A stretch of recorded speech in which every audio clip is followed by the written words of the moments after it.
Hi guys, welcome to Brandix Reviews. Today I'm going to be doing another edition of BXR Mailbag. Now this one comes from Paul Cage, he's one of our main contributors to the Mailbag section, and he's asking a really good series of questions about the X-Files.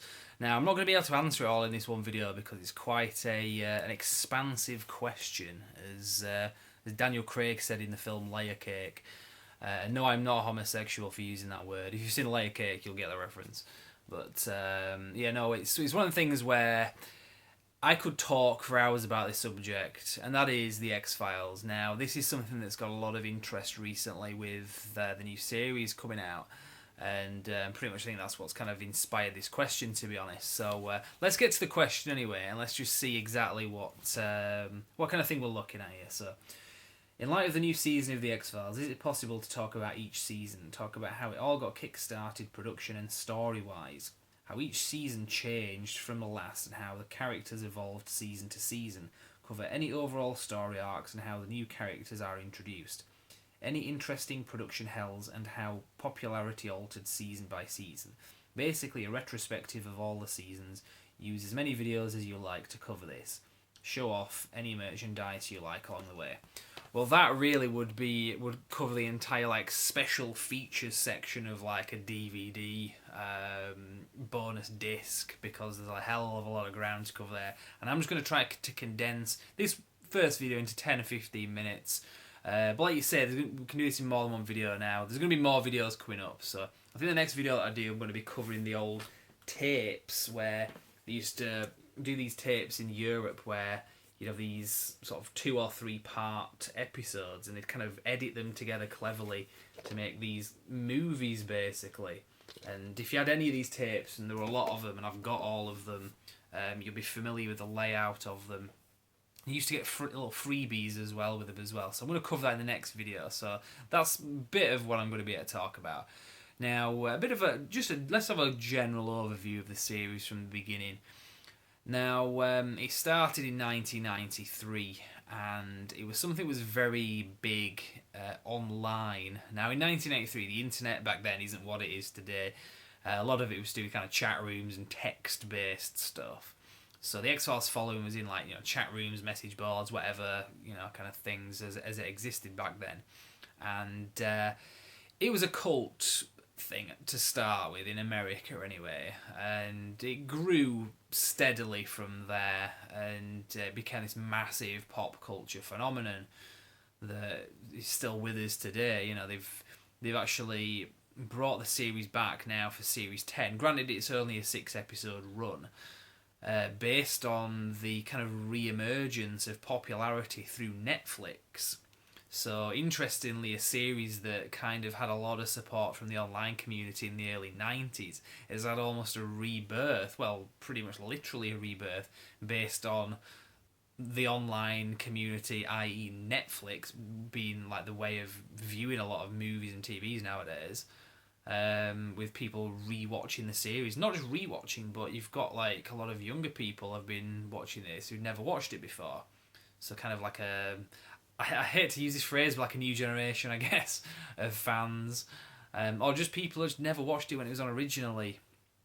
So, it's really great that that's happened anyway. I know last year, in fact, funnily enough, it was at the Mailbag question where Paul, the same guy who sent me this submission, asked me if there's one franchise you'd love to see come back from your childhood, what would it be? And I said the X-Files, and back then I didn't think that this series was going to get... There's kind of whispers of it, but I didn't believe they were going to bring it back just because of the kind of failure of that last film.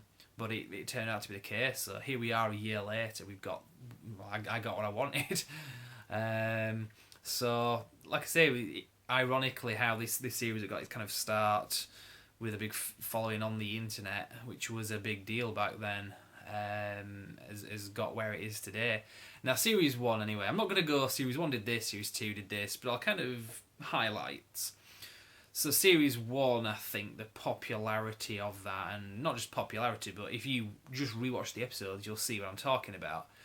It was kind of not scary as in shocking, but the creepiness of it. It was kind of jarring, and it wasn't particularly gory a lot of the time. I mean, they did show you a lot of things sometimes. There's some horrific things that they showed you, an episode called Darkness Falls, where you've got these cocoons, and there's like a sort of a human body that was kind of cocooned in all this kind of like giant cobweb stuff, and they kind of rip open, and there's these like dried up corpse in there. And it was quite horrifying, really. It looked quite realistic, even by today's standards. I remember Agent Scully says something like, it's a male, and Agent Mulder says barely, because he's been like dried of stuff, so he's presumably got that going on. So it was just kind of the very straight way he said it as well. There were lots of things like in the early series, well, throughout the series pretty much, that were very kind of subtle but hilarious. You can get that sometimes. We'd have to be dropping like one-liners to be funny, you know, subtle humour. So there's little things like that about the X-Files kind of mixed up. In fact, Series 1 didn't have any comedy episodes. It wasn't until late in Series 2 we had an episode called Humbug where they started doing the comedy episodes. Humbug, you'll remember that one. If you don't know what I mean by name, it was the one with the guy with the jigsaw tattoos all over him, and there's like circus people, and the Fiji mermaid and all that. In fact, somebody I work with is actually talking about this episode that she'd been watching, and it's like, yep, I know the one you mean. That was the first comedy episode they did, and it was well received. So yeah, Series 1 didn't really have that, because I think part of the series, going back to what I was saying before about what made it so jarring was, and like Chris Carter said, and he said this in interviews, he was conscious of it, the show is only really as scary as it is believable. And this was a TV show that's kind of set in a universe that is our universe. It's all, you know, it's professional people and offices and people going through the kind of daily like 9-to-5 jobs, all that kind of stuff, and then you've got this paranormal stuff going on in amongst it, which is kind of like the real world, because I wouldn't say I believe in the paranormal, but I believe there is a hell of a lot more to us and the nature of reality and who we are and where we came from that we don't know about. I'm not saying it is aliens, but you know, I think there is a lot that we don't know, and this kind of tapped into that, and that was what kind of made it creepy. And whether or not there is more to that is something a lot of people feel. So I think that was kind of what this show kind of was tapped into, especially when it came out, because it was you know, the end of the millennium, and I guess this kind of thing just kind of comes up at these kind of eras in human history where religion comes into it a lot, and paranoia, and well, particularly the beginning of new millennium as well, I guess. But the paranormal was like very big anyway, so it was like, right, we're coming to the end of everything now because the world was going to end, and what's it all leading up to? So people who became very much aware of stuff that maybe was a lot of bollocks, but the X-Files was tapped into that pop culture thing. So yeah, I think that was really the main thing. It was as scary as it was believable, and also things that they didn't show you were scary as well, which is a formula that has been repeated. I mean, this was kind of repeating it, I guess, from stuff that came before, like Close Encounters, things like that. This Spielberg film, you know, what you don't see sometimes is scarier than the things they do show you. So I think the problem with that is later on in the show, although it was very good in Series 1, having not showing you all this stuff, in the later series there was demand for answers, and there was demand for being shown things. Like, we want to see aliens now, we want to see them, where's all the aliens, you know, we've been teasing us with this for like years or whatever. So they started doing that, and it lost that edge that it had in Series 1. Don't get me wrong, I love the series. I know there were some weak episodes, but overall I love the series, but it did get weaker as it went along for that reason. I know sometimes he tried to kind of fix that, because they would explain a lot of stuff to you, and then it's like, right, well, what next? So then what they would do is hit the reset button, and they'd say, well, this that we've explained to you, that we've been kind of building up and like telling you is an established kind of fact, we will reset that, and we'll say, well, actually, that's not true anymore. Everything that you learned up to that point was a lie. And I can be specific. It was like in Series 5, beginning of Series 5, they basically turned around and said, all this stuff with aliens isn't true, there are no aliens, it's just the government and their disinformation, and it's all the sort of the government conspiracy stuff that is at the heart of it. So when, for example, Scully got kidnapped, it wasn't aliens, it was the government, and they used aliens as a cover story for their own sort of sinister agenda. And then they reset that and then said, well, actually, no, it is aliens. That was just kind of somebody talking a lot of bollocks, basically. So they kept you guessing anyway. And it worked to a certain degree for a while, but after a while they just kept rehashing it. And the audience just got tired of it. And even now explaining what is the mythology of the show is very difficult to explain, even to me, who's like an encyclopedia for the show. I sometimes struggle. Well, if that's true, then what about this? And they even did it in the new series, in Series 10. They've said, to a certain degree, a lot of the alien stuff that they investigated was bollocks. It wasn't true. It was disinformation. But it's like, well, but it was aliens because we saw them. The audience saw them. You might be able to fool the characters of the show into believing this, but we as the viewers know that it was aliens. We saw them, So it works to a certain degree, but it makes you kind of wonder. And I don't think it was, it keeps you guessing, it's clever. I think they just kept you guessing because they just ran out of ideas. Which is understandable for, it ran for 9 series. Something that's based on mystery for 9 years, tricky thing to sell, tricky thing to write. So for what the dilemma that they faced, I think they did quite a good job. And it was still entertaining. They had entertaining episodes from start to finish. So that was kind of the thing with Series 1 anyway. And I feel like I'm not even having an overview of the series there. It's kind of a rant.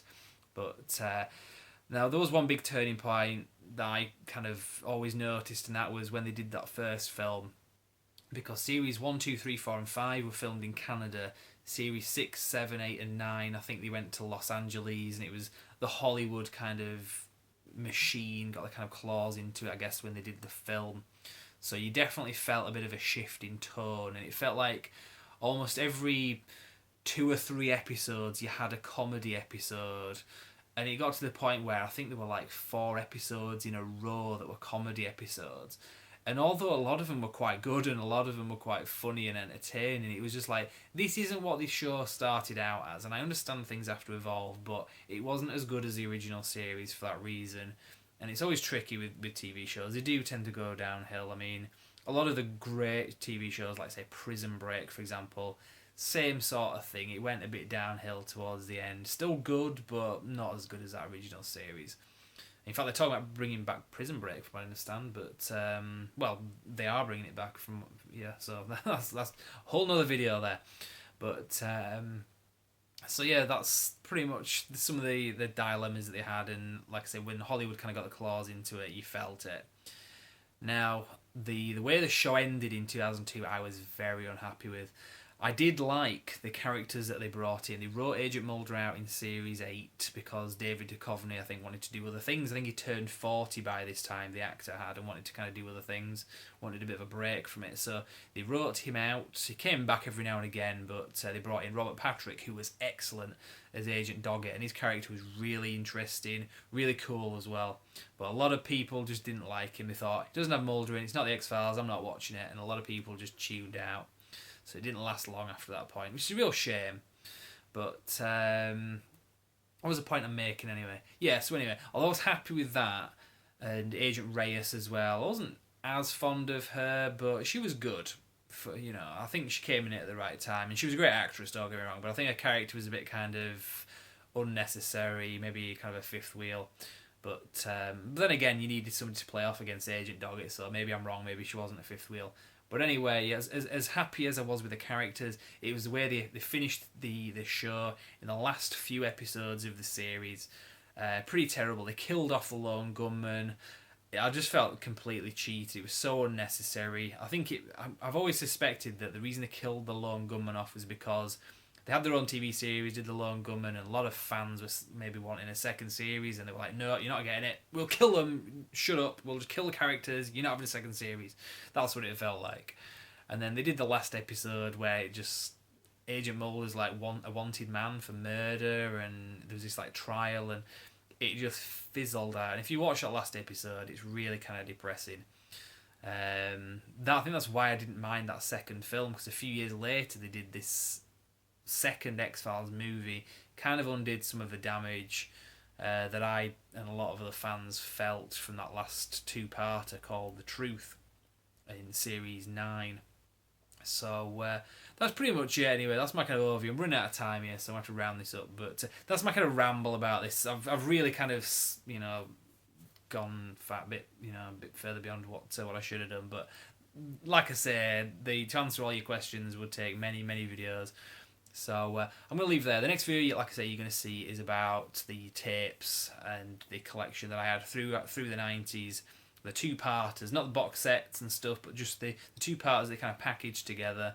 And we'll talk about that, maybe some of the stories behind those. So for now, I'm going to leave it there. brandxreviews.com is the website. If you want to follow us, there's some information coming up on how to do so.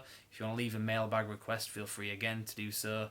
For now, I'm going to leave it there and say thank you very much for watching.